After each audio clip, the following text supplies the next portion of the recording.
Good evening. Good Hello. evening. Hi. Hi. So, can you hear me? Yes, great. Yes, Right. I've done it. Okay. you're in. Janice isn't joining us tonight. She's got a family event, so it's not possible. Is her mum all right? Ish. Well, so. As well as she could be with it. She is home. Oh, well, that's good.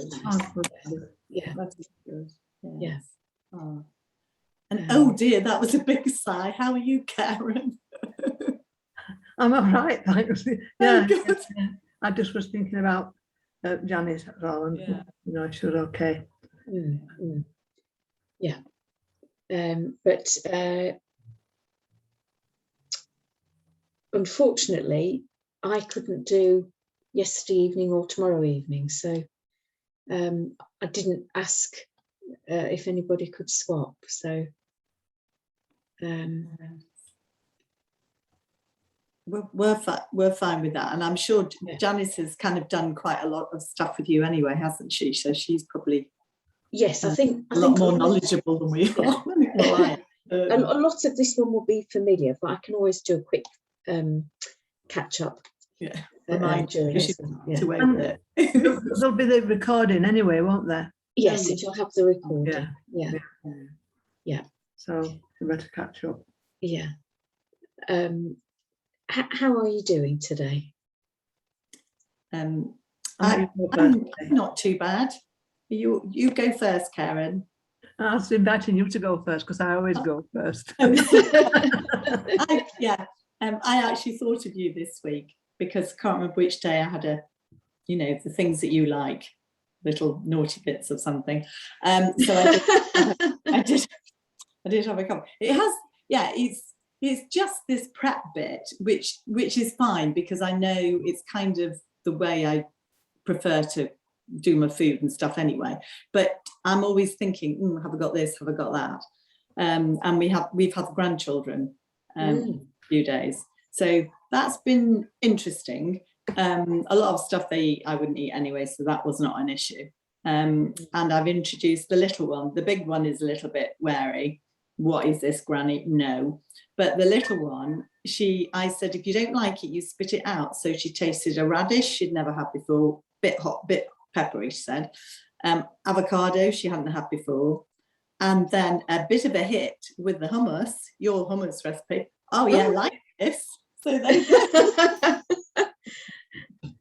yes, it's funny, my granddaughter likes the hummus as well. Well, she loves, Emily loves hummus anyway, but obviously that one, she said it was nice.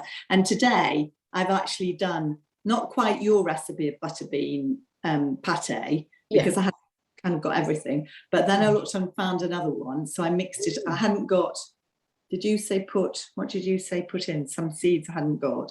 Sesame seeds and whole grain mustard, that one. That's right. So I hadn't got the sesame seeds. So I put, I found another recipe that had sun-dried tomatoes. So we put loads of sun-dried tomatoes in it.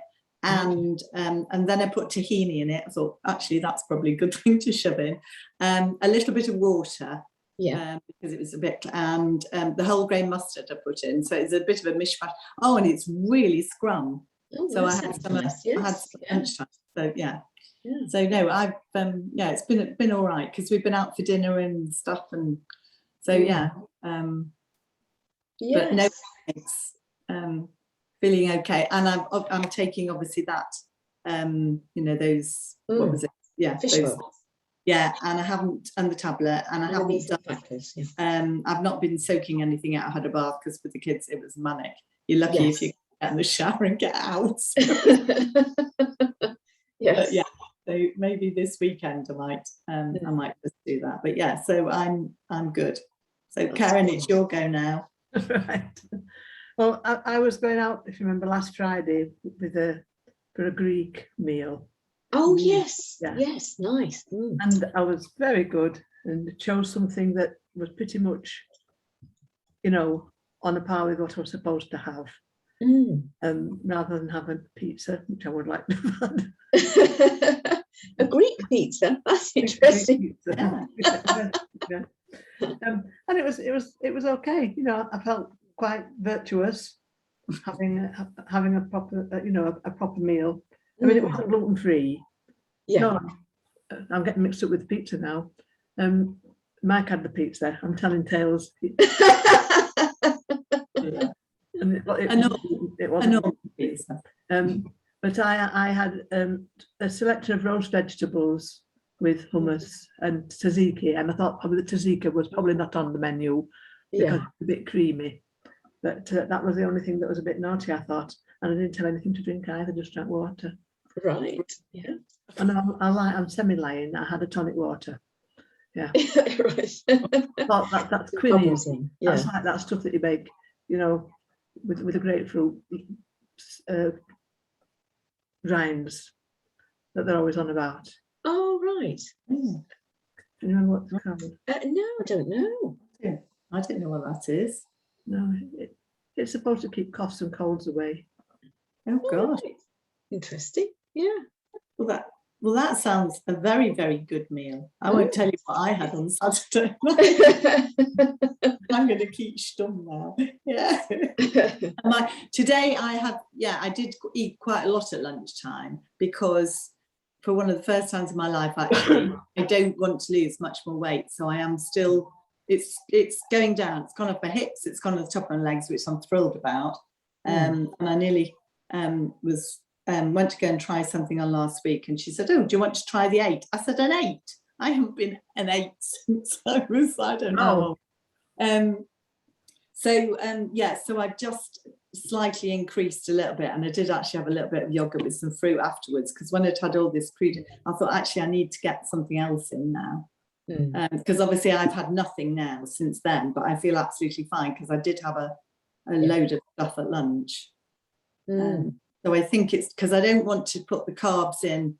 Occasionally I have, but because of you saying how you have the dip.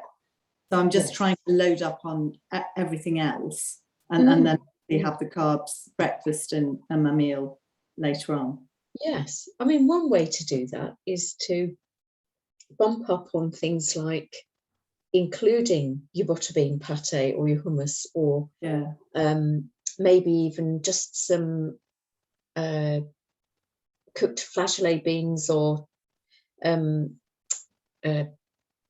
what are they called, cannellini or something, on top of your salad with the dressing, right? Because that way the pulses and the beans do have carbohydrates in along with the protein, right? But they're okay to have at lunch, to have quite a lot of that.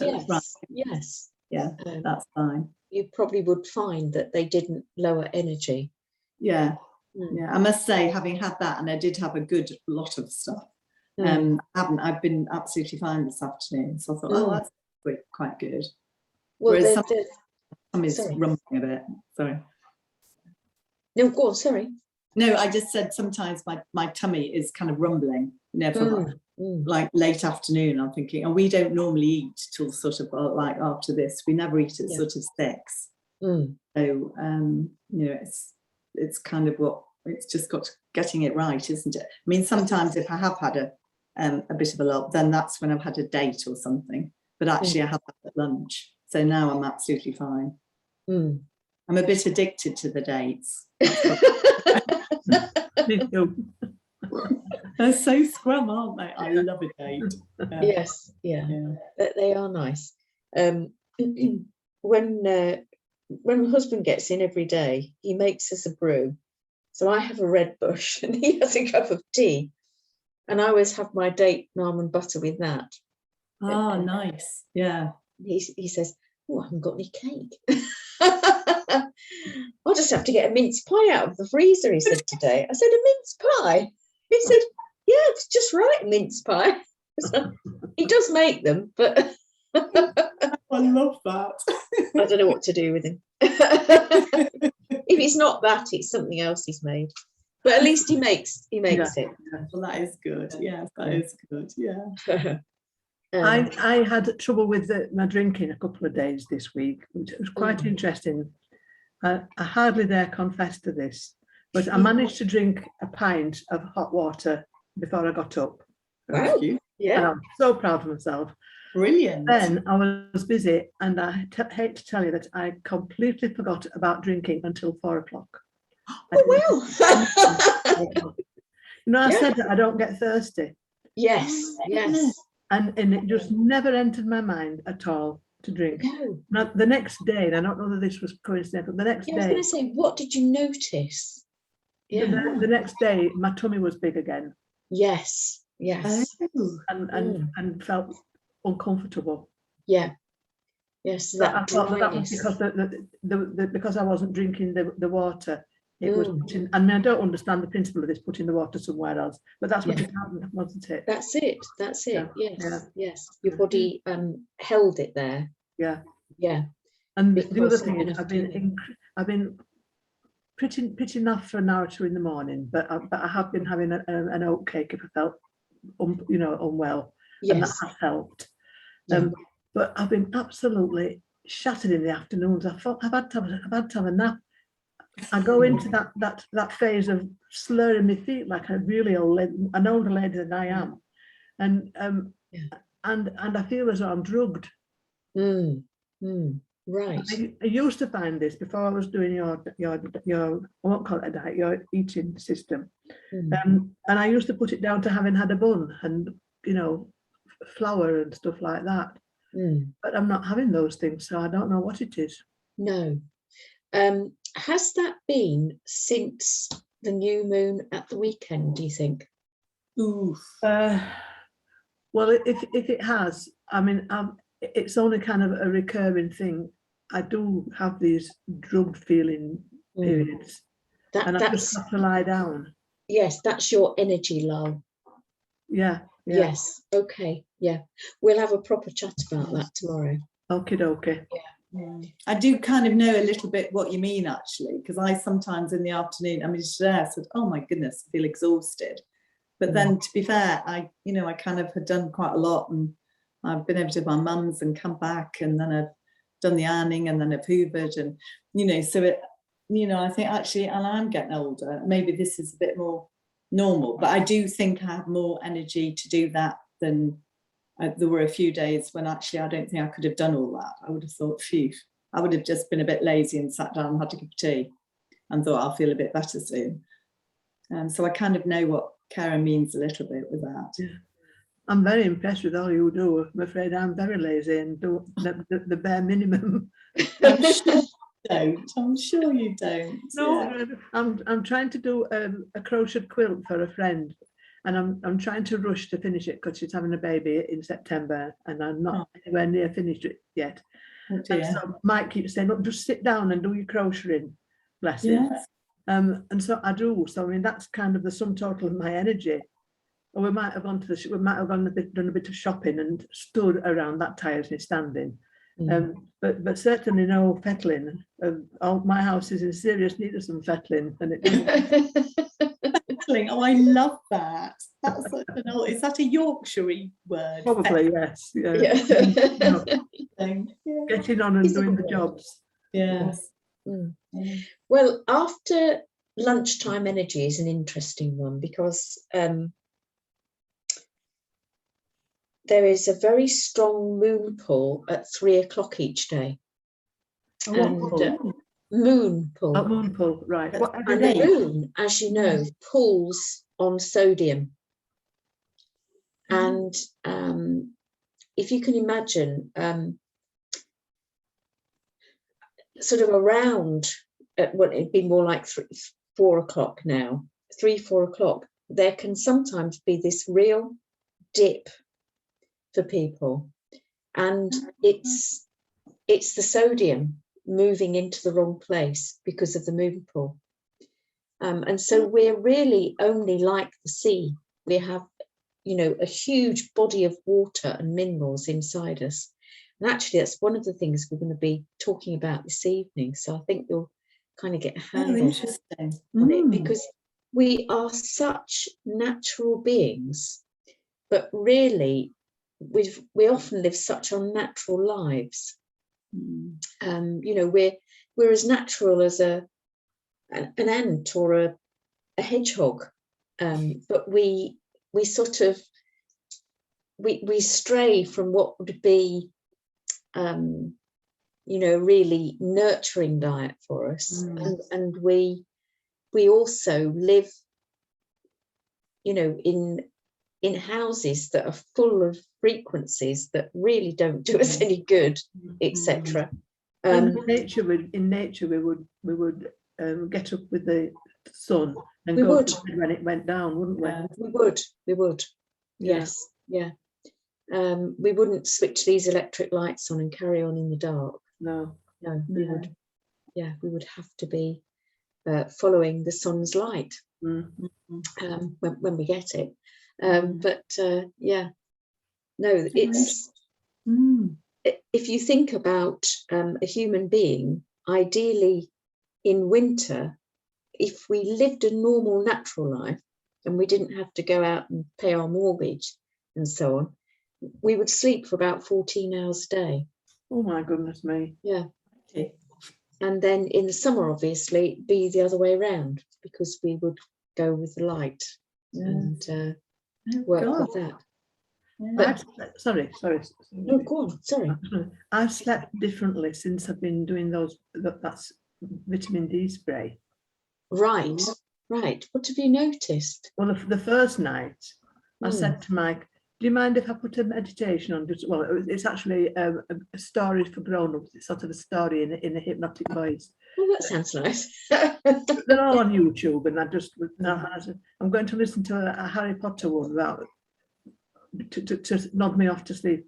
Yeah, that's all right. I won't hear it. He says, I don't even remember putting it on. And I just fell asleep. Right. Yeah, that's lovely. And then last night I slept from about 11:45 until 6. So that was very good for me. Yeah, that's brilliant. And again, I don't remember getting this. Well, I did listen to a tiny bit of it, but I was asleep in no time. So that vitamin D is very good. Yes. I don't know why it makes you go to sleep, but because like the magnesium, it helps push calcium into the right place. Right. Oh, so clever. I wish I could remember it to tell people. And it's the calcium that calms your central nervous system, and it's the magnesium that calms and relaxes your muscles. And and the magnesium helps you make your melatonin from the pineal. So all of those things are in place for a good night's sleep. I'm impressed.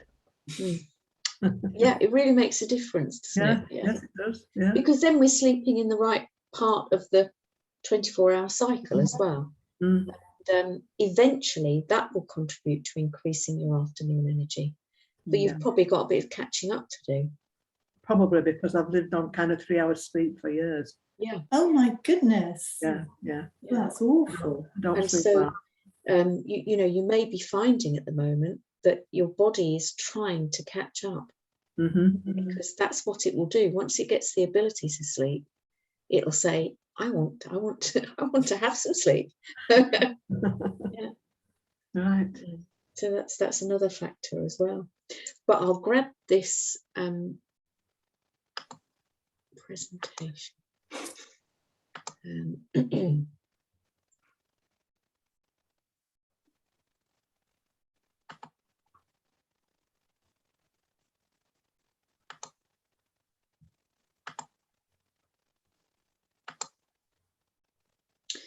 So, as I mentioned, what's so lovely about all of this information is I feel it's really empowering to know, because then in terms of our energy, you can really start to think very differently about a moon cycle, a month, which is where a month comes from, the name a month comes from.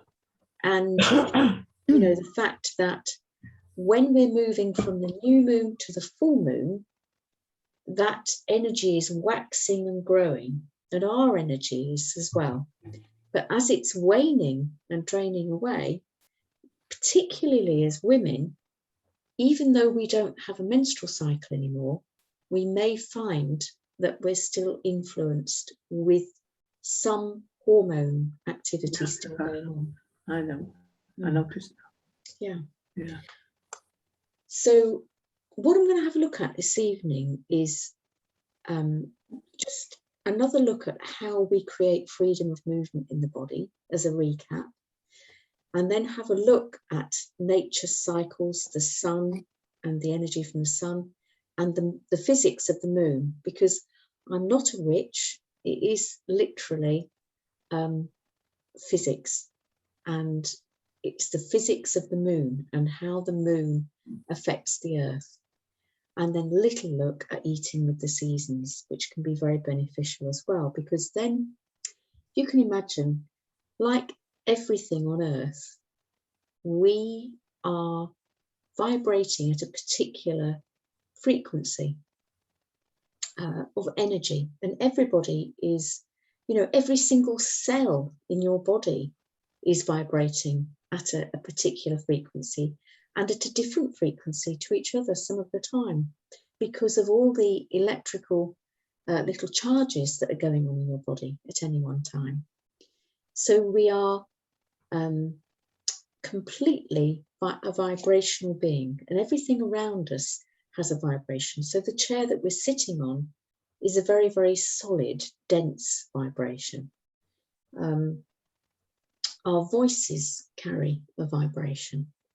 You know, and even if you think about when you listen to some voices, how they feel to you, some of them you'll actually hear the vibration of the emotion in the voice, or the passion in the voice, and or the, you know, the grating perhaps sound of the voice, and how it sounds to you to listen to someone. Everything is a vibration. So thinking about these little cells, because as I mentioned, they are also, they have their own resonance, and what I'd like you to think about is the unhealthy cell. So with the unhealthy cell, because there's a poor essential fat profile, there's a higher level of cholesterol in the membrane, maybe more hard fats and trans fatty acids because of what's coming through the diet, then the membrane is very, very compacted. And there might be drug residues inside the cell that haven't been able to leave, you know, perhaps from medication that's been used in the past. And then when you've got that situation where there's a, you know, very poor hydration picture, the nutrients are less able to flow in. Fresh water to rehydrate the cell is less able to flow in, less ability for toxicity to leave, and the cell can become very, very acidic just for those reasons, not even necessarily because there might also be poor electrolyte status in the diet, low in magnesium, low in potassium, low in fruit and vegetables generally.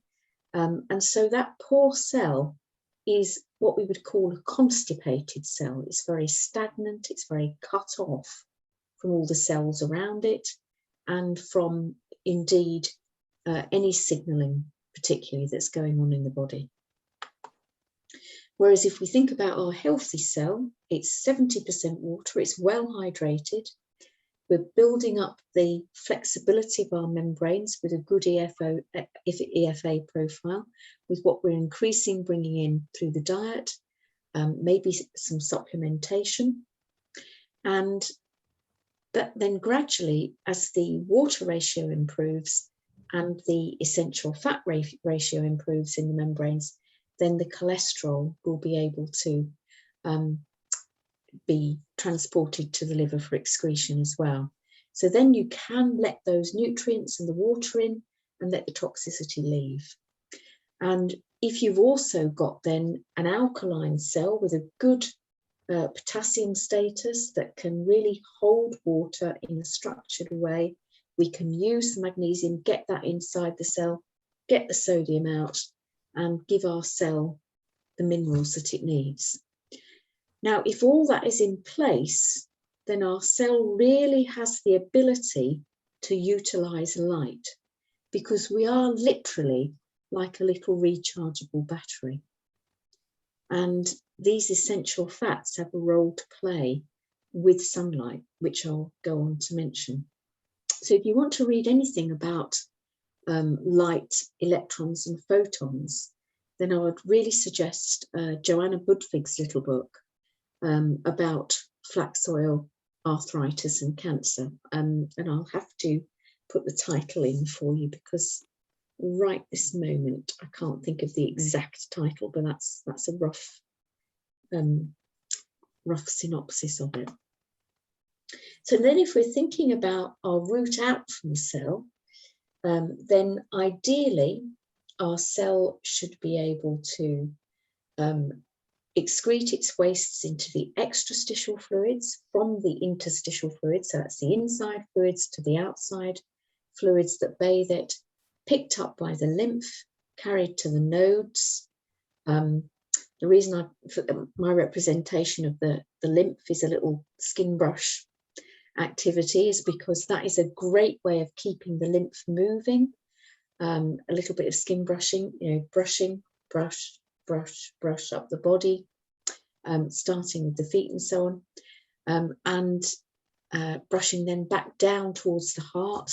Lovely thing to do before a shower.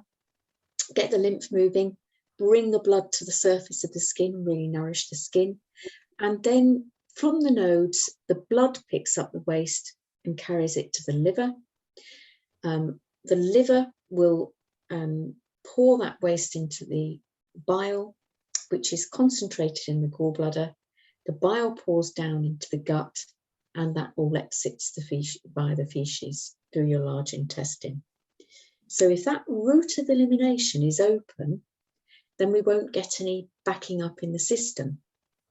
However, if the lymph is congested, then the kind of symptoms that we may see, and I know I may have gone through some of this with you, some of you already, kind of symptoms we might see would be a muzzy head, a sore throat,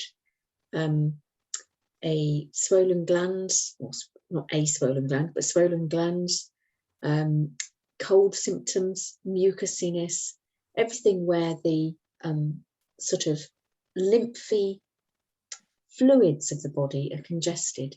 So then we're going to want to perhaps blow our nose, clear our throat, try and get some of this offloaded if it doesn't go into a full-blown cold. And so then if our blood is dirty, as we call it in naturopathy, very, very blunt to the point, but dirty blood, the kind of things we see are itchy skin, rashes, spots, boils. Wouldn't it be nice to see a boil these days? You don't see many of those. And headaches, migraines, also insomnia, kind of pain anywhere in the body, in the muscles, in the joints, along the meridian pathways, then it's a sign that the blood is struggling to clean up. And then if we look at the liver, the kind of symptoms that we get with a congested liver are things like nausea, vomiting and diarrhea. So pretty, once the liver's congested, then we see things like the winter vomiting virus, as I like to call it. Sorry to repeat myself on that one. So then if you think about dirty blood, it's much, much harder when the blood's struggling to clean up or get cleaned up by the liver. It's much, much harder to manage your blood sugar levels. And that's when we can start to get little energy dips and start thinking, oh, God, I feel like I've just had a nap.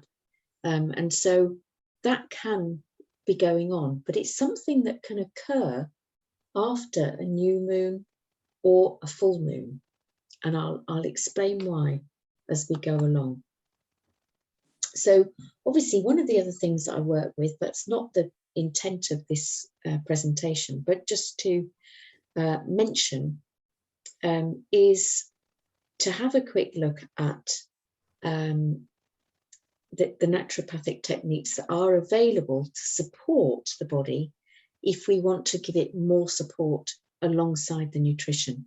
So things like castor oil packing for the liver, the skin brushing, using enemas to reach and treat the liver, hydrotherapy, so using hot and cold water, cold packs, hot and cold in alternation to get the blood moving, to draw heat out from the body.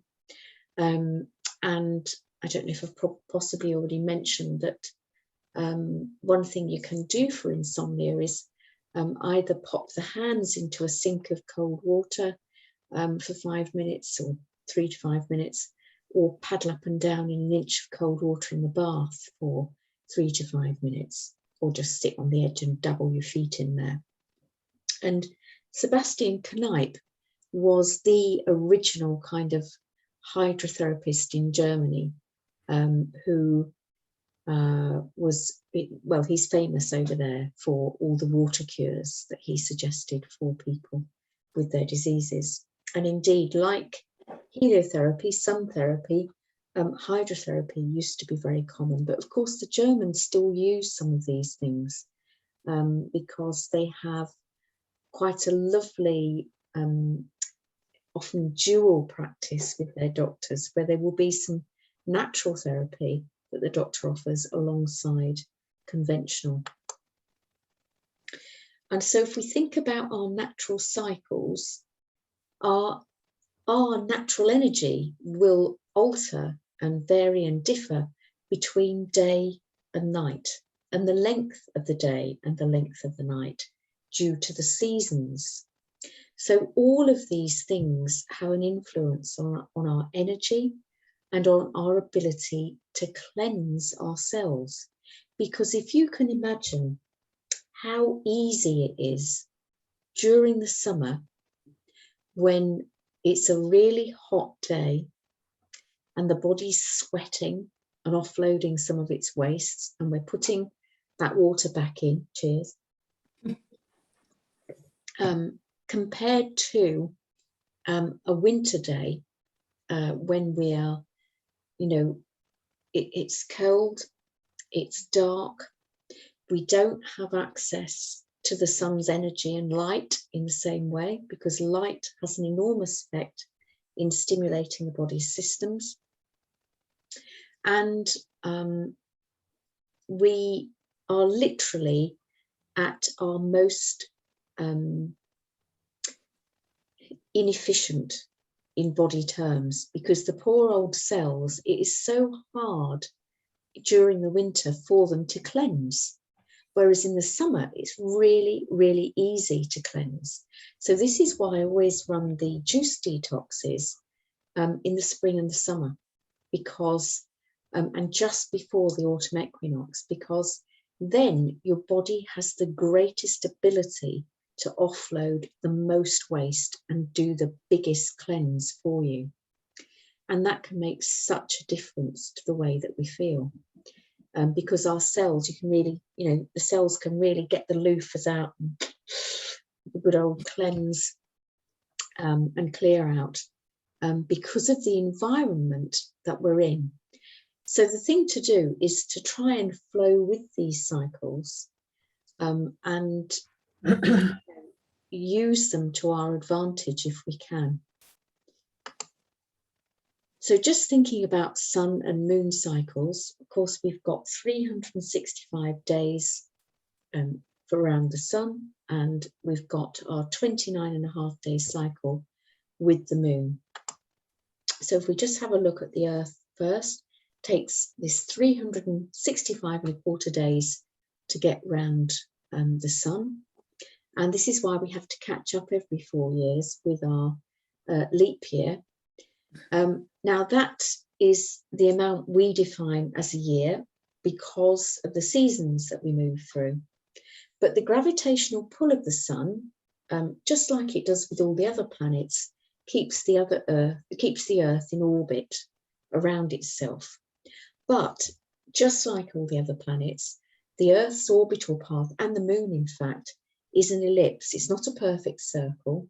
It's a long and, you know, spherical shape that's ellipsed. And so sometimes we're further away from the sun than we are at other times.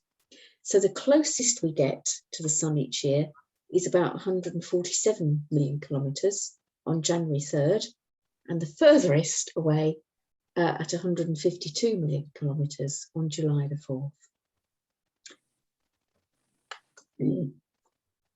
So just thinking about light, now one of the things we've spoken about a lot already is how we use light to make our vitamin D, and that is so beneficial for our absorption and take-up of calcium, but also other minerals that are absolutely essential to keep our teeth, help them maintain their integrity and keep our bones strong and healthy as well. And just a quick look at the little slide here, which is as the sun enters the skin, you get an inactive vitamin D in the skin, which is, again, where we need that cholesterol for. And vitamin D then travels to the liver from there to become calcidiol, and it's a pro-hormone for vitamin D.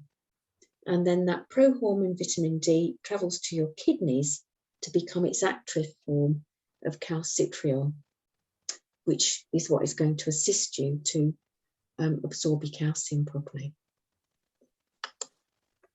Now, just some more information from Joanna Budvig. She was a doctor working with a lot of cancer patients in around the 1950s. And she had done an enormous amount of research on essential fats and their necessity in a cancer picture, because what had happened was the margarine industries since the war had taken hold, and all of their products were being cheaply laden onto the market and promoted as better than butter, etc., etc. I mean, it was all very well that they were plugged out during the war as a cheap fat to use instead of butter. But then, unfortunately, the manufacturers wanted to hang on to those profits, and she knew the damage that it was doing to human beings and their cell membranes. Now, what she knew, because she was very much working with the energetics of the food as well, is that we have electrons in food, and particularly the foods that are rich in essential fats, that serve as a system of resonance for helping us interact with the sun's energy. So this is where we are like a little battery. So when our electromagnetic field is resonating correctly with all these lovely electrons from our food, we're able then to attract photons in sunlight and actually be able to use them in the body and create energy. And they know that we have photon light inside the body.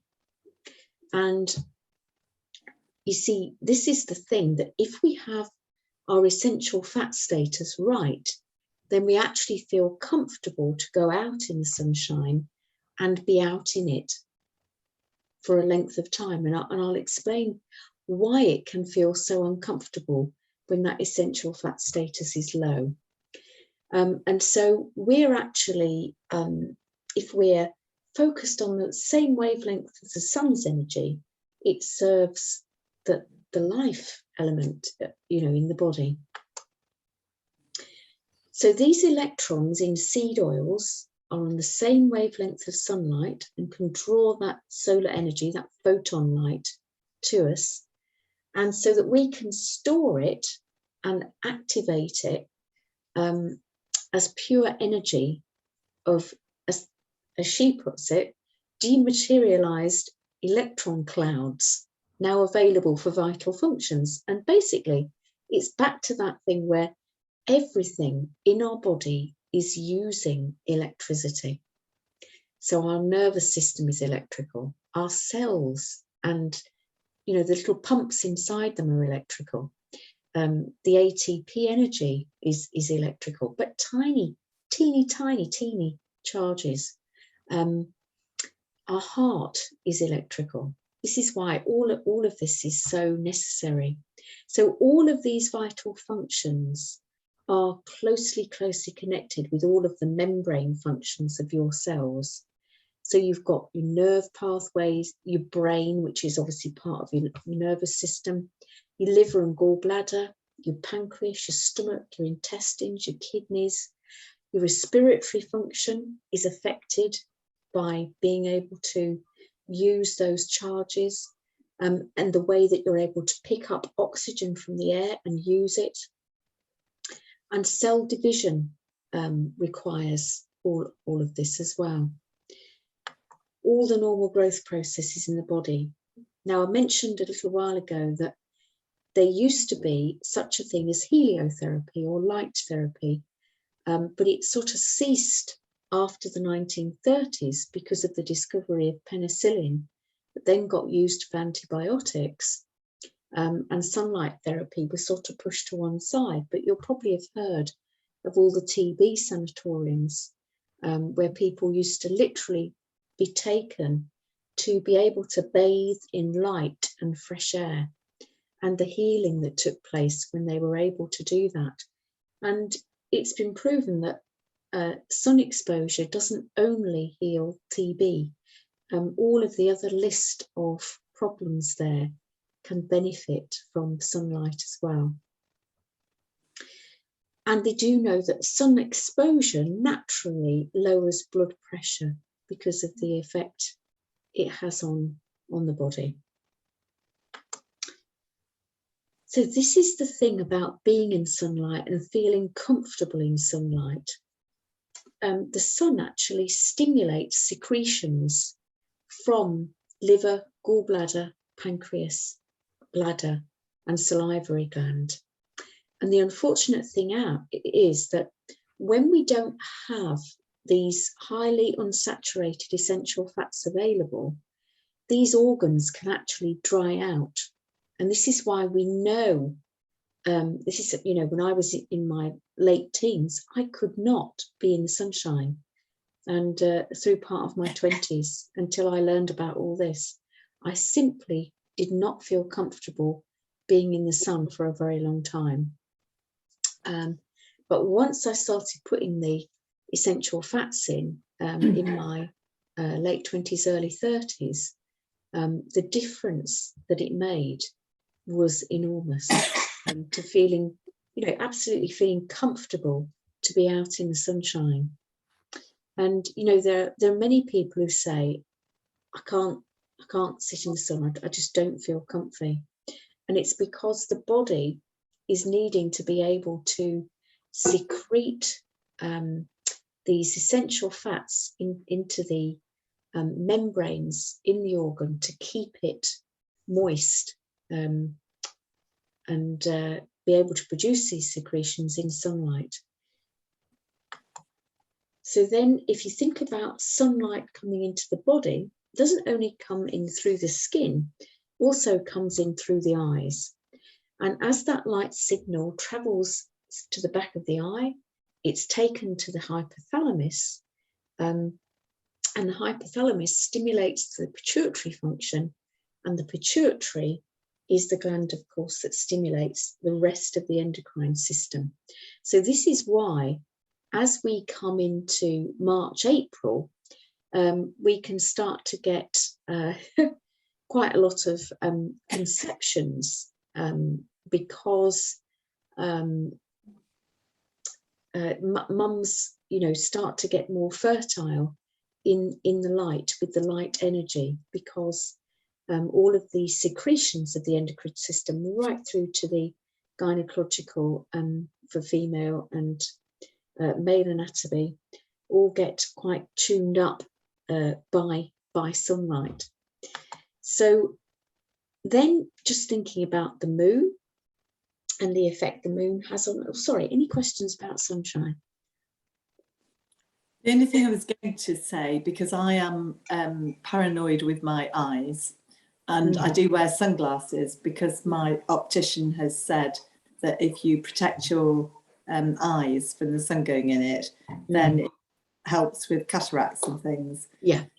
But when you've said all that, does it mean that really we need to sometimes not have them on? Yes, we do need to get that light. I mean, even if it was only half an hour, let's say you went for a walk each day for half an hour, and you allowed that light to just come in as it is. Sorry, I'm laughing here. My husband's very kindly, I moved upstairs because I have the thing with the light in the little room downstairs in the dark. So he's just come and take my thing to fill it up with water, and he's just spilt. He heard me coughing. He's spilt water everywhere. Oh, dear. but how kind. It is how kind. Thank you. Gosh, you've made a right mess over the ironing as well. Oh, it will dry. Yes. Yeah. So therefore, I do need to sometimes not wear them. Just when I go walk, I wouldn't always. And yes, yes, it would be lovely, because it's thinking. It's not only the skin soaking up that light; it's making sure the light signals coming into the body to tune up the endocrine system. Right. Okay. And that's also, you're saying not to put sun cream on, aren't you? I started to do my little bits with no sun cream on. How does that feel? It feels fine. I just never want to burn. So yeah, I normally can do about 20 minutes or so, but you just get in a bit of a habit. If you're going out in the sun, I put stuff on. But now I am thinking, no, I'm going to go out 20 minutes or so, and then if I feel my skin's going a bit, then I'll put a bit of cream on. Yes. But then what you said about that scared me, put the cream on now. Right. Well, the thing to sort of think about is, how fair are you? And so obviously it's very difficult to tell, because I know I've not quite washed out on this because of the light, but I've actually got quite a decent tan. Actually, I can tell that you have. Yes. Yeah. And so because look, my top's white. You look as if you've been out in the sun. You look very well. Yeah. And so it's thinking about how long can I tolerate, and really we don't. 20 to 30 minutes is great, because that will help get a little bit of vitamins D stimulation in the skin. And then we've got our eyes, of course, needing to pick up the light signal to be taken inside the body via a different route. And this is why, when you think about all the strategies, I mean, gosh, how long have sunglasses been around? I don't know. Probably only the last century. And so if you think about the amount by which over the last century we've gradually blocked out more and more light from the body. And the tutor that was the principal of the college that I trained with used to talk about, from a very philosophical point of view, light being a source of information. And what she meant by that was your higher being, your sort of spiritual aspect would be interacting with that light energy and receiving information from it, which I think is lovely, philosophy. But so moving on to the moon, which of course is our counterpart of the other, part of the 24 hours. The moon moves around the earth in 29 and a half days. And ideally, when we're menstruating, our menstrual cycle should tie in with that. And it's a good sign then that we are balanced in our polarity, in our electrical charges. And so if you think about in nature, I don't know if you've ever watched any of these nature programs where the turtles are scrambling up the beach at full moon to lay their eggs. And there are so many instances in nature where that is happening. ovulation naturally would occur at the full moon and menstruation at the new moon. And if we are particularly balanced in magnesium, then we can get ourselves into tune with the full and the new moons in terms of that. Because if you think about it, for at least 15 years after we stop menstruating, we're still producing some of these hormones. And even when the ovaries stop producing, the adrenals will take over to a certain degree. So women are very, very interesting in the sense that anatomically we are completely different from men. And have I already mentioned about that fascinating book I read where they actually stopped testing drugs on women several years ago because women were not a reliable test subject because they didn't give consistent test results. And the reason for that, of course, is because of their cycles. And one of the reasons why thalidomide happened is because it was only ever tested on men, not women. What was it originally for then? Because I always thought it was originally for morning sickness. Well, that wouldn't be on men, would it? No, but it was for nausea and sickness. Right. And so that's why it was given to women for morning sickness, but without ever having been tested on them. Gosh. Horrifying, isn't it? Horrifying. And so it's only probably, I think, in about the last, it's a very short amount of time, it's only in about the last 5 years that they now stress that all drug experiments must have women included once they get to that stage of being tested. Because women have completely different reactions to men, to many, many drugs. And this is why, there's been such issues with, blood pressure medication for women and cholesterol medication for women. It really is quite eye-opening, that book, really is. So then, if we look at the Earth and think about what is between us and the moon and the sun, we have this beautiful ionosphere, which is between 50 to 400 miles above the Earth's surface. And it's right at the edge of the magnetosphere, which is beyond the ionosphere, and that's the Earth's magnetic field. Now, we are affected by both of those things and by the charges from sunlight and the effect the moon has on our ionosphere.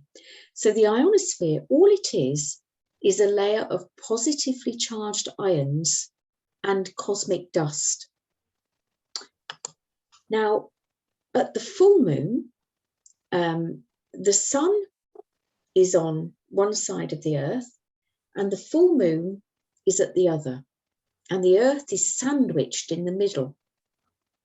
Now, what happens is that the sun has a very strong gravitational pull, and the moon is pulled towards it.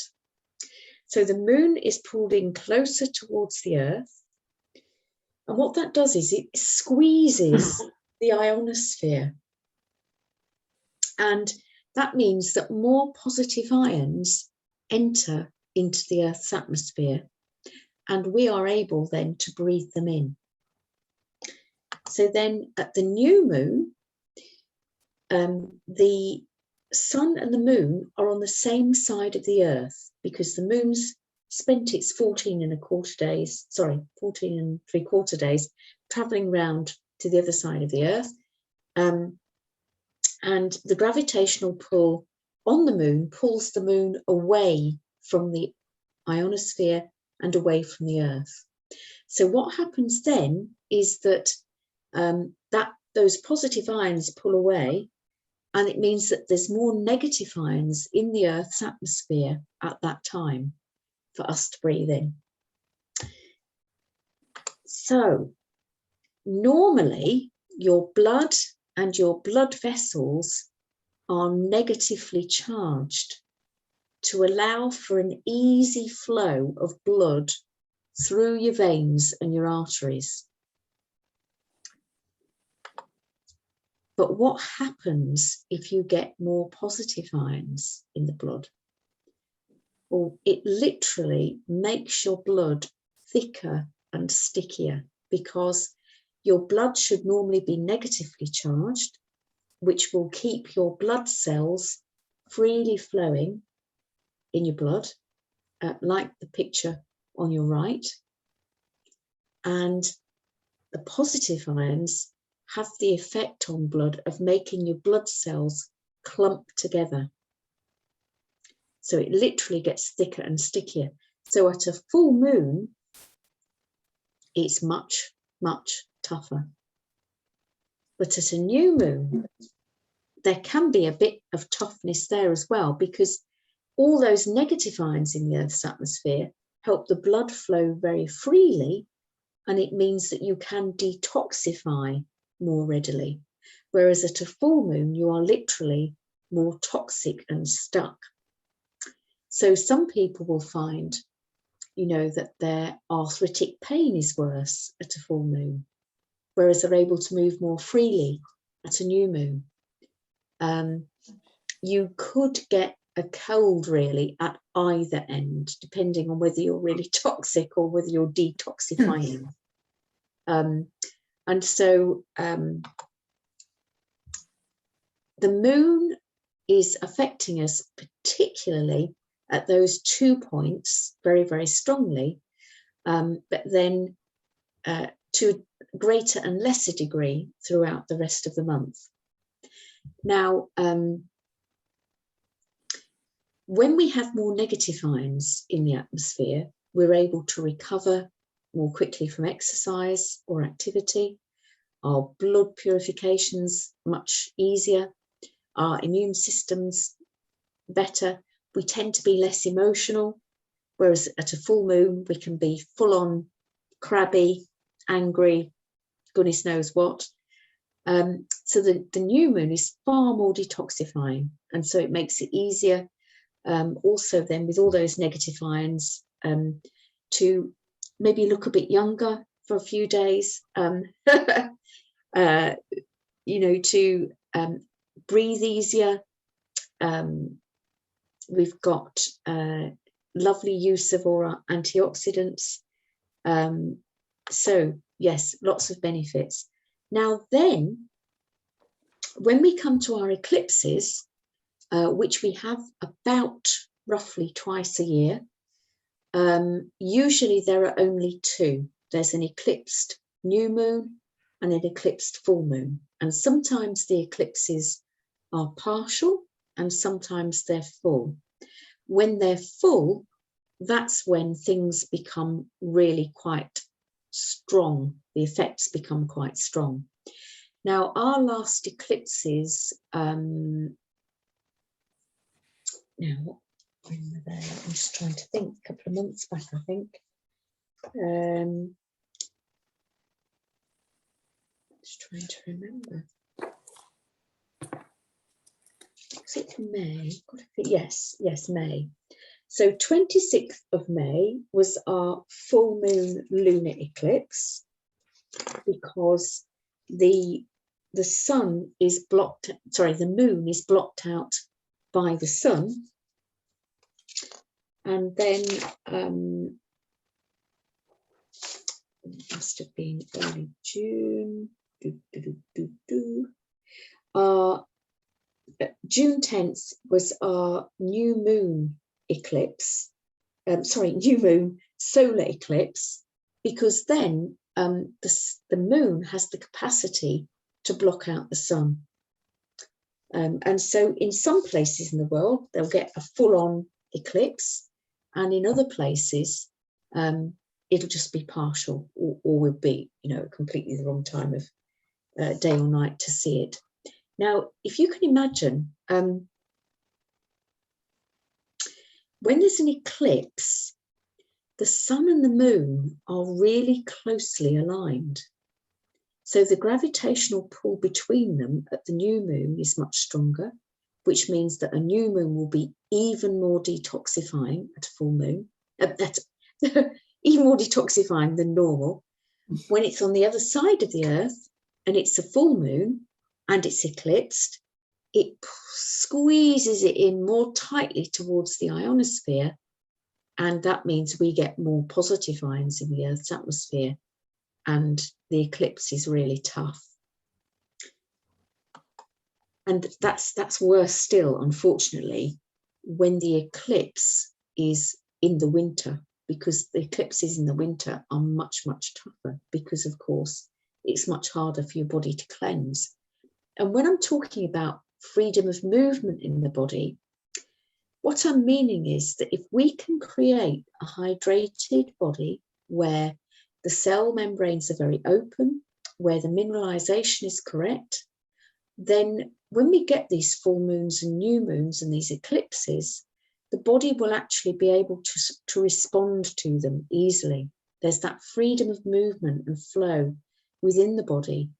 And what you may find fascinating is to either look online or even perhaps treat yourself to a moon diary and keep an eye on what the moon's doing. You know, when's it new? When's it full?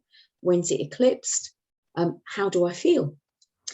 And another way of, another part of the moon and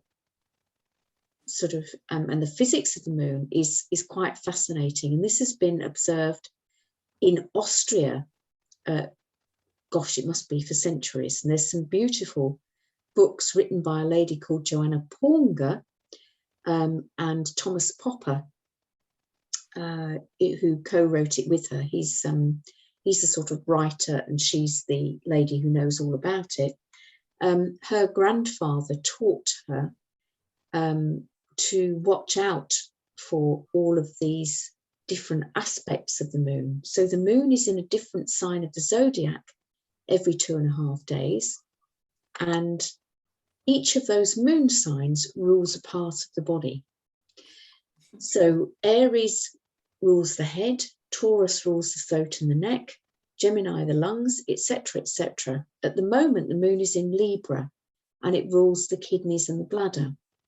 Now, you can find perhaps at that time that you might find that you want to wee more, perhaps, if the kidneys and bladder are feeling a bit pushed by the moon. And of course, that would be more so when the full or the new moon are in Libra.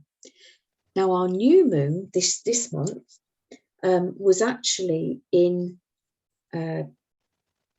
Leo, which rules the heart, and our full moon will be in the opposite sign, which is Aquarius, which rules ankles, calves, and circulation.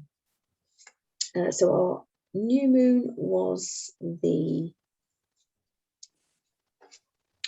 lost it a minute, Sunday the 8th at 10 to 3. And again, it was in Leo, and a nice one really for the heart, because it would be easy for the heart rhythm to work in the environment that's created. And so just to give you an example of what you might notice, a few years ago, my sister rang me and she said that her partner had come home with the strangest symptom. He had achy thighs. They were so uncomfortable that he felt quite poorly with it. And I suggested that they maybe do some cold wraps a bit lower down to help draw the heat away out of the thighs. And then a bit later on, when they'd done a little bit of hydrotherapy, he actually started with a bout of tonsillitis. And he'd been suffering the tonsillitis on and off for a few years, and often he was getting it about every 6 weeks, really, really often, and feeling quite rubbish with it. But the interesting thing was that the moon was in Sagittarius that day, which rules the thighs. Oh. Goodness me, it's so interesting, isn't it? Goodness me. Yeah. And you know, one of the most challenging sort of moon phases sometimes to get through is full moon in Cancer. And full moon in Cancer, unfortunately, always occurs at Christmas. So this is why so many people struggle with that winter vomiting virus, because they eat all these rich foods and drinks and party late. Well, normally we would, you know. And then, of course, there's the full moon in Cancer. We've got the winter solstice, which is another crunch point, if you like, as we go back from longest night, shortest day, start to go back towards the light. And our new moon in January will be in Capricorn, but your full moon is always in the opposite sign. So that's, you know, a really easy thing to look for. This month, the moon's in Leo, sorry, the sun's in Leo. And so your new moon will be in Leo, and your full moon will be in Aquarius because it's in the opposite sign. So when you have your birthdays in Virgo, the new moon will be in Virgo and the full moon will be in the opposite sign of Pisces. So it's so easy to work out because you can always tell what the new moon and the full moon, what signs they'll be in the month that you're in. Now, if you want to have a bit of a dig and a delve into a moon calendar, there's one online at astro-seek.com. And they also have a gardening calendar because you can use moon phases to really help and benefit your planting and your growing. So, for example, the moon in Libra is an air sign, and air signs are to biodynamically, this is biodynamic gardening, gardening by the moon.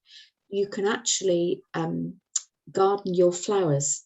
So deadheading your flowers, planting your flowers, transplanting your seedlings that are flowers, really ideal time to do that when the moon's in Libra, in Gemini, and in Aquarius. Well, actually, Aquarius isn't great for anything, they say. So then when the moon's in an earth sign, Capricorn, Taurus, and Virgo, that's a lovely time to plant your underground vegetables, your root vegetables. When it's in a water sign, it's a great time to plant your leafy things, you know, leafy bushes, or cut your grass, or plant your lettuces and so on. That's Cancer and Pisces. Brain's gone. Cancer, Pisces, and who's the other water sign? Scorpio, sorry.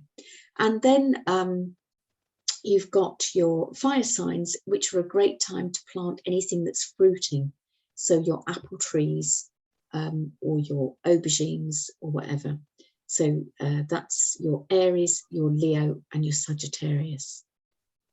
So there's a lot to this, a lot of, it's not just folklore. These are observations that people have made over centuries. And, you know, Rudolf Steiner used to encourage biodynamic gardening within the Steiner organization. So what happens at the full moon? Well, the word lunatic comes from Luna, the moon, and any, you know, over the years, hospitals, psychiatric institutions, prisons have noted that behaviour changes in the psychiatric institutions and the prisons, that there can be more depression, more mood swings, more violence, and hospitals note that there is more likelihood of accidents as well, and particularly when a full moon is eclipsed, and or more aggressive type incidents that come into the hospital. Road rage is very common. People feeling hyperactive, people feeling grumpy. I can remember when I first I was teaching a group in Brighton about the moon cycles, and one of the students says, "Oh, well, that explains why when I used to go and see my granddad and Nana, on a full moon, my Nana would answer the door and she'd say, 'Oh, don't talk to your granddad, full moon's up,' because apparently he would be really, really grumpy and unbearable to live with. So everybody just ignored him and left him to himself because he wasn't very nice to speak to. But what they have found as well, and of course there's all of the myths about werewolves on full moon, but I'm not saying that they exist. You know, I'm not going that far, for goodness sake.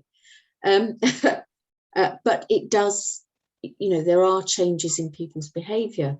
And this is fascinating because what they've noticed is that hot winds, and particularly, you know, obviously we get warm winds at times in the year, but depending on where those winds have come from that we get and the amount of heat in them. So things like the Saharan winds increase the amount of positive ions in the atmosphere.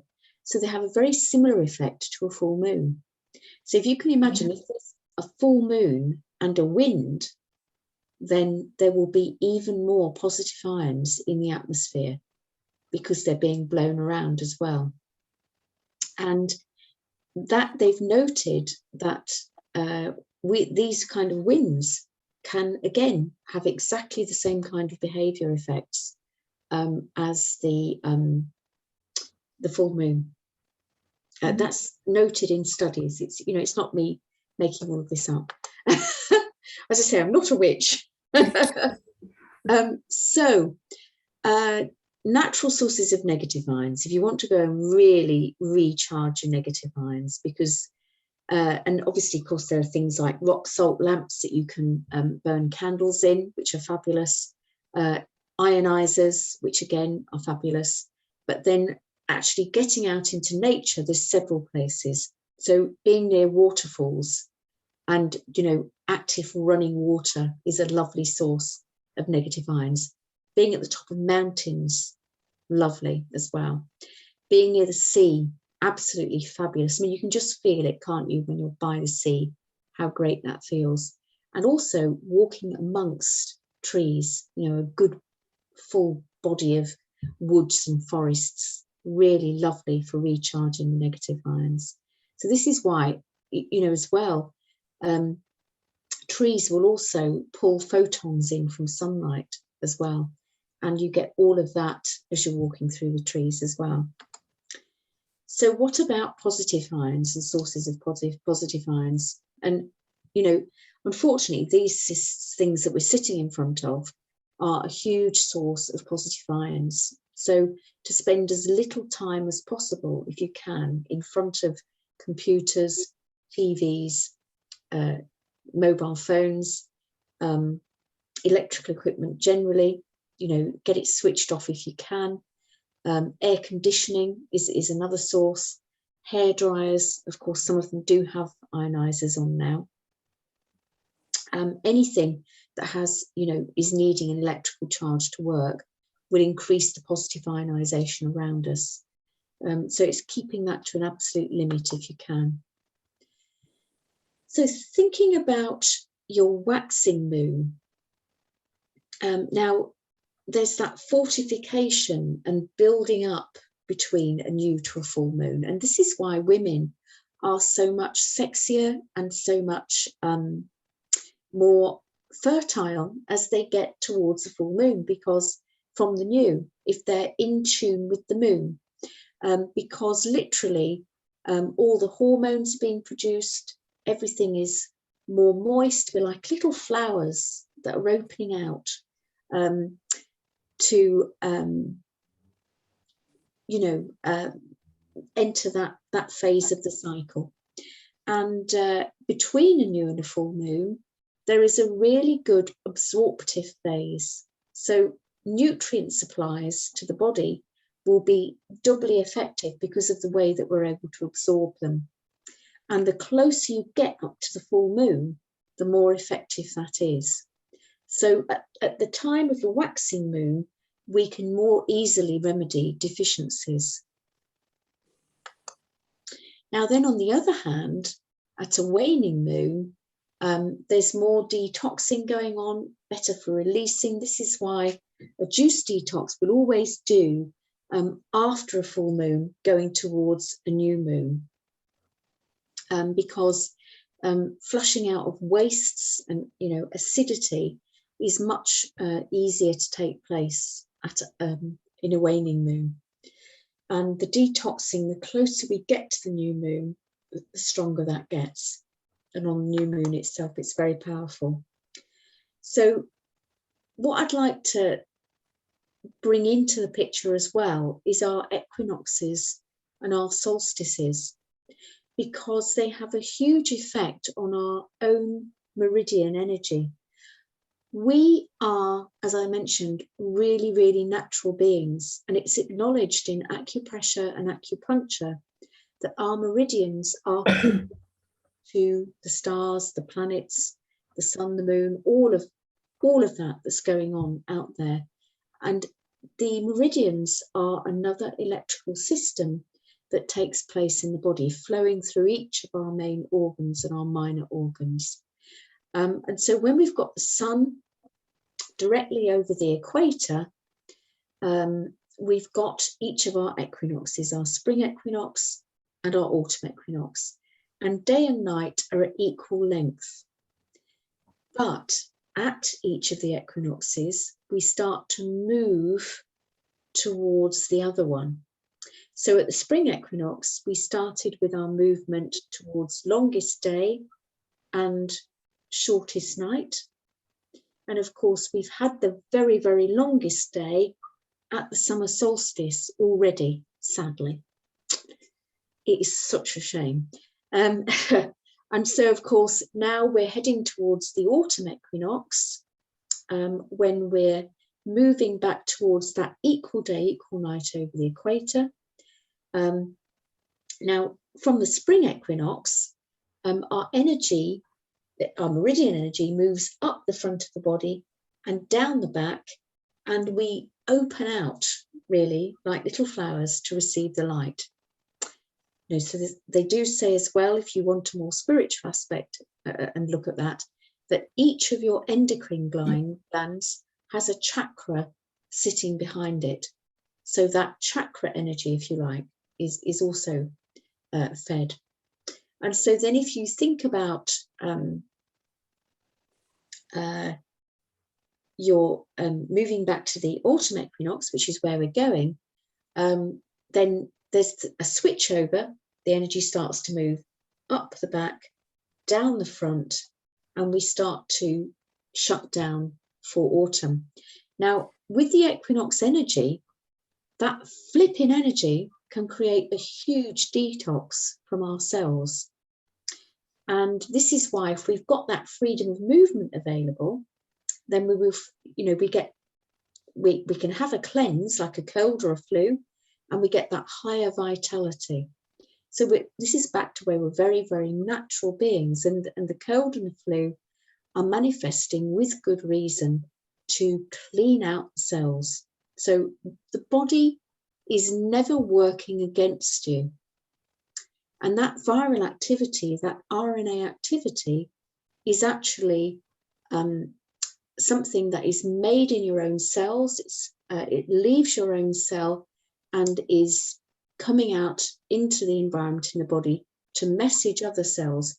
This is how you clean up. This is how you repair, particularly the nervous system.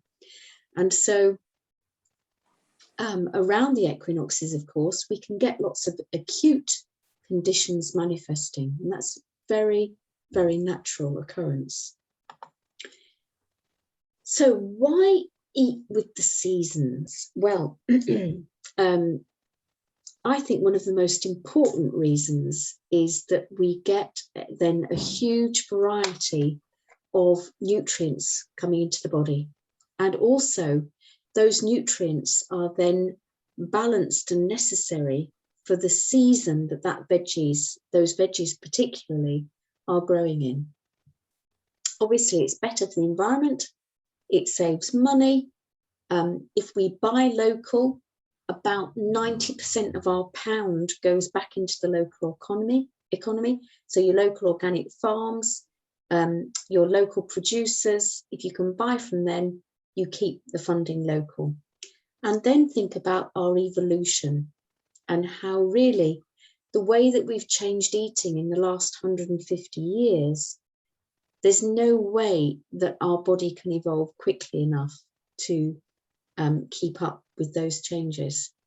And so this is why, there are so many modern diseases that we have. So one of the things to think about seasonal eating is that during the spring and the summer, it's lovely to eat things that are raw and grow above the earth. And then in the autumn and winter, things that are cooked and warm and that have grown below the earth. So more of your root veggies will come in. And obviously there's things like your kale and your cabbages and your Brussels sprouts and so on, all of those lovely autumn winter vegetables, but you've also got your pumpkins and your squashes that are lovely autumn vegetables as well. So one of the ways to think about your food is that your food has taken on sunlight energy in order to give it back to you in a solid form. And so all of those colours of the rainbow that we have in foods, they still don't know what all of those coloured phytonutrients do, but they do know how crucial some of them are now. You know, those bioflavonoids and phytochemicals that have different colours. So the food's colour really is also telling you something about its nutrient content. It's not just an aesthetic, it's got a real message that it's carrying. And so you could also think about each of those colours nourishing a chakra, which is then nourishing the corresponding nerves, organs and glands associated with it because of the colour that is coming into the body.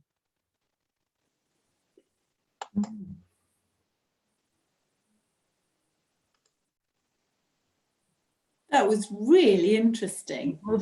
Really loved all that. That was very interesting. That's great. Thank you. Yeah. It's a different way of thinking about food, isn't it? And the body. Yeah. And all the bit with the moon and everything, I'm thinking, oh, and then I think and the sunlight, well, I know that because so many people feel so much better, don't they, with the sun? They do, yes. And our house here is, for me, the wrong way around. So we are actually east facing. So most of it we're okay because we've got loads of glass, so it's letting light in and everything. But that's why the little snug we have downstairs, I hate it because it's all right if I'm putting lights on and stuff, but I don't like to put lights on now. And it gets so dark. So then actually Nigel, bless him, said, why don't you go upstairs? Because there's all sun coming through here and I can see the countryside and the sun. And it's so much nicer to be up here because it does affect you, doesn't it, the light? It really does. Yeah. Really interesting. Susie, what were the, I can't remember the name of another cycle thing that we're all supposed to have, and it was kind of fashionable 30 years ago. You could work out these waves. I've just forgotten what they were called. Do you know what I'm talking about? Oh, are you thinking of oh gosh, it's sort of the body's own biorhythms, isn't it? And It is biorhythms, that's the word, isn't it? is that the word? I can't think. I thought there was because actually I think Joanna Pornger talks about them as well. There's sort of cycles. There's about 3, isn't there, that alter. Yes, yeah. And you could get books at the time that told you how to work out your cycles. Your cycles, yes. Yes, I'm sorry, I just can't think of the name of them at the minute, but I know what you mean. Yeah. Yeah. I've heard of them, but are those individual to yourself and not affected by the moon, or are those linked with the moon and everything as well? Well, they're unique to you, but if you also think that if you have a low point with all 3, which sometimes does occur, yes, then it would be thinking how you would then handle a new moon or a full moon. Oh, right, okay. It's also thinking, one of the things that is being acknowledged so much more by some of the other teachers that I've seen speaking to women about their cycles is the moon cycle, because naturally, as you go from new moon to full moon, and all of the hormones are being produced for fertility and so on, then a woman's energy will be really quite high. But then as the waning moon comes in, there's more suggestions to women now to actually rest during that phase. And, it's really important to, acknowledge the different energies that are present. And so one thing that Joanna Pornger suggests is do your planning in one phase and your activity in the other. And there's all sorts of other lovely information as well. For example, in a waning moon, if you do your washing, then your clothes and your bedding and so on will get much cleaner because of the effect on the water and the detergent and the way that it behaves. Oh, yes. Amazing. Yeah. Yes, isn't it? That's really interesting. It's a fascinating book, is Moon Time. You might enjoy it. Lovely. Yes, I would. I'd quite like, because it is, you do feel often there's other things that are affecting you a bit, and now you've sort of said actually you're not going a bit loopy. You are, there Not are loopy. No. No, not at all. Oh, no, that's brilliant. Yeah, really enjoyed that. Thank you very much. Yes, thank you. Thank you So so much. if you think of any questions about yourselves in relation to it, then we can have a nice talk tomorrow. All right, we can. Yeah. Oh, that was brilliant. Thank you. So I'll see you in the morning. That's lovely. Yes, thank you so much. Yeah, enjoyed that. Yeah. So no more questions just now. You're okay? I think no, I'm fine. I can't remember. I can't hold it all in my head. Yes. I'm a bit in overwhelm. Yeah, because it was so much and it was just so interesting. And there's a few things which I'll ask you in the morning, but no, that was brilliant. Lovely. Right. Thank Have a lovely evening. Yeah, thank you. Take care. Bye. Bye. Bye.